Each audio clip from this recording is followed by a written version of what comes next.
ଶାସ୍ତ୍ର ଅନୁସାରେ କହିବା ତ ରାଶି ଫଳରେ ସାମିଲ କିଛି ରାଶି ଶନିଙ୍କ 7.5ରୁ ମୁକ୍ତି ହୋଇଯାଇଛନ୍ତି, ଯେଉଁ କାରଣରୁ ତାଙ୍କର ଜୀବନରେ ଶନିଦେବ କୃପା ବର୍ଷିପାରେ। ଏହା ସହିତ ତାଙ୍କ ଜୀବନରେ ସୁଖମୟ ସମୟ ଆସିବ। ଆଜି ଆମେ ଆପଣଙ୍କୁ ସେହି ରାଶି ବିଷୟରେ କହିବାକୁ ଯାଉଛୁ ଯେଉଁମାନେ ଶନିଙ୍କ 7.5ରୁ ମୁକ୍ତି ହୋଇଯାଇଛନ୍ତି। ତେବେ ଆସନ୍ତୁ ଜାଣିବା ଏହା ବିଷୟରେ ବିସ୍ତାର ରୂପରେ। କୁମ୍ଭ ଓ କନ୍ୟା ରାଶି।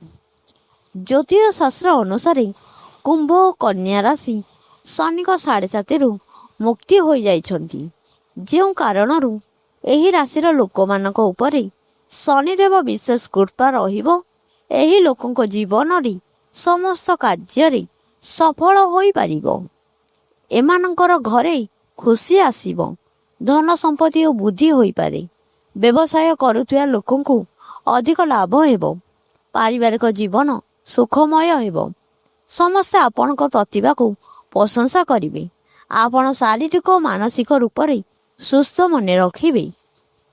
ଘରର କୌଣସି ସଦସ୍ୟ ଯଦି କୌଣସି ରୋଗରେ ପୀଡ଼ିତ ଅଛନ୍ତି, ତେବେ ସେହି ରୋଗରୁ ଭଲ ହୋଇଯିବେ। ପୁରୁଣା ସମ୍ପର୍କରେ ଥିବା ଫାଟ ଆଜି ହିଁ ଦୂର ହୋଇଯିବ। ଧନୁ ଓ ସିଂହ ରାଶି। ଶନିଙ୍କ 7.5ରୁ ଧନୁ ଓ ସିଂହ ରାଶି ବି ମୁକ୍ତି ହୋଇଯାଇଛନ୍ତି, ଯାହାଦ୍ୱାରା ଏମାନଙ୍କ ଜୀବନରେ କୌଣସି ବି ପ୍ରକାର ସମସ୍ୟା ରହିବ ନାହିଁ। ଏହା ସହିତ ଏମାନଙ୍କ ଜୀବନରେ ଶନିଦେବଙ୍କ କୃପା ରହିବ। ଏମାନଙ୍କ ଜୀବନରେ ସୁଖମୟ ହୋଇପାରେ। ଏମାନଙ୍କ ଦୁଃଖ ବ୍ୟସ୍ତା ବି ସମାପ୍ତ ହୋଇଯିବ। ଏହି ସମୟ ଏମାନଙ୍କ ପାଇଁ ବହୁତ ହିଁ ଶୁଭ ଅଟେ। ବୈବାହିକ ଜୀବନରେ କିଛି ନୂତନତା ଦେଖିବାକୁ ମିଳିବ। କୌଣସି ବନ୍ଧୁ ଆପଣଙ୍କ ସାହାଯ୍ୟ ପାଇଁ ଆଗକୁ ଆସିବେ। ଆଜି ଆପଣଙ୍କ ମାତା ପିତାଙ୍କୁ ସାନ୍ନିଧ୍ୟ ସହଯୋଗ ମିଳିବ। ପରିଜନମାନଙ୍କ ସହିତ ଚାଲୁଥିବା ବିବାଦ ଦୂର ହେବ।